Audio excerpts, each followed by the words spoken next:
एकनाथ शिंदे बिलकुल म्हणत नाही, की त्यांना त्यांचा महापौर हवा. माध्यमांमध्ये तर नाहीच नाही. पण त्यांची जी कृती असते ना, त्याच्यातनं बरंच काही कळून नाही जातं. नाही अजिबात नाहीये. म्हणजे अशा पद्धतीची आता मग मुंबईमध्ये आपल्या नगरसेवकांना एका हॉटेलमध्ये घेऊन जाण्याची त्यांना गरज भासली. म्हणजे का भासली हा माझा तुम्हाला प्रश्न आहेच. पण दुसरीकडे अशाच पद्धतीनं त्यांनी निकाल लागल्यानंतर पहिल्या कॅबिनेटला ते उपस्थित सुद्धा नव्हते. हे बघा, मुंबईमध्ये हं, जे आमचे 29 नगरसेवक निवडून आलेले आहेत त्यातले बरेचसे नगरसेवक हे नवीन आहेत.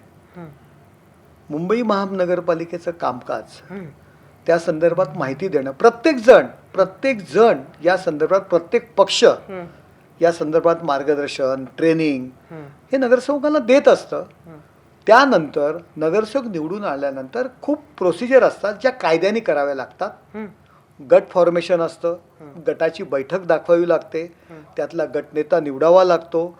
त्यानंतर तो ॲनेक्स एक नमुना 3 म्हणून प्रत्येक नगरसेवकाचा जो काही निवडून आलेल्याचा फॉर्म असतो तो डिव्हिजनल कमिशनरकडे भरावा लागतो. तुम्ही ह्या पक्षाचे निवडून आलेले एवढे एवढे समजा आमचे 29 नगरसेवक आहेत, तर त्या ठिकाणी मिटिंग घेऊन या पक्षाने 29 जणांची मिटिंग झाली. त्या मिटिंगमध्ये गटनेता आम्ही निवडला. आम्ही शिवसेना पक्षाचे आहोत याचं डिक्लेरेशन सुद्धा कोकण आयुक्ताकडे द्यावं लागतं. या सगळ्या प्रोसिजर असतात आणि त्या प्रोसिजर करण्यासाठी कुठेतरी जमायला पाहिजे.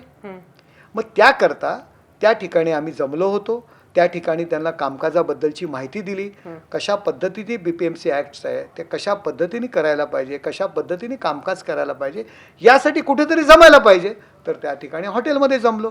त्यामागे तुम्ही सांगा, 29 नगरसेवक आम्ही हॉटेलमध्ये जर जमलो असेल त्याकरता आम्हाला महापौर पद पाहिजे म्हणून जमलो, याचा अर्थ कसा लावू शकता तुम्ही? काय संबंध त्याचा?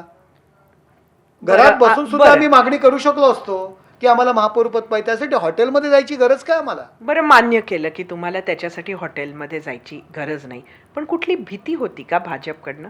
हे बघा, भाजपची भीती कशाला? आम्ही युतीत लढलेलो आहे.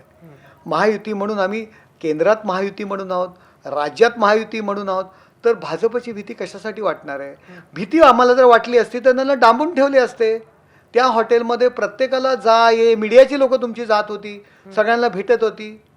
अशा पद्धतीने डांबून कोणाला ठेवलं नव्हतं. पण बैठक घेणं, 29 लोकांची बैठक घेणं, त्यासाठी त्यांना प्रशिक्षण शिबिर घेणं, या सगळ्या गोष्टी आहेत. फक्त निवडून आलं म्हणजे होत नाही ना. बैठक घ्यावी लागते, नगरसेवकांची पहिली बैठक घ्यावी लागते, गटनेता निवडावा लागतो, त्यांचे फॉर्म्स आहेत ते सगळं भरावं लागतं. जवळजवळ 15 ते 20 पानांचा एक बंच असतो, तो कोकण डिव्हिजनकडे जमा करावा लागतो. जे आपलं जे ओरिजिनल सर्टिफिकेट असतं ते सुद्धा तिथे कोकण डिव्हिजनकडे आपल्याला जमा करावं लागतं. ह्यासाठी कुठेतरी वेळ पाहिजे. तर त्या ठिकाणी आम्ही जर जमलो असेल तर कोणाला कशाला, मला वाटतं कोणाचं ऑब्जेक्शन काय देवाच ठाऊक. ABP माझा, उघडा डोळे बघा नीट.